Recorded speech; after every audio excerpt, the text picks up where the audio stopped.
ধুর, এত বাজে পরীক্ষা দিলাম আমি। 18টা প্রশ্নের মধ্যে মাত্র 3টে প্রশ্নের উত্তর দিতে পেরেছি। ফেল না করে যাই আমি। ধুর। হ্যাঁ,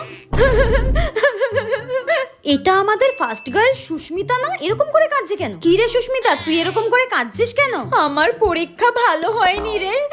হ্যাঁ, পরীক্ষা ভালো হয়নি? আমার পরীক্ষা কোথা থেকে ভালো হবে? ও ফার্স্ট গার্ল, ওরই পরীক্ষা ভালো হয়নি, আমি তো পিঁপড়ে।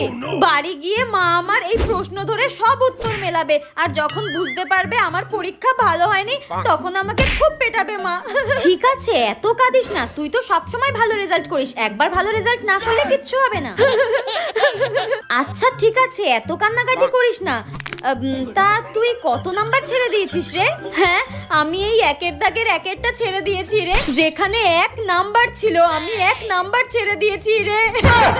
শালা ডাইনি, আমি ভাবলাম কোথায় ফেল করে যাবে, ও 100 তে 90 এর উত্তর দিয়ে কান্নাকাটি মারছো তুমি। তুই অকালে মরবি।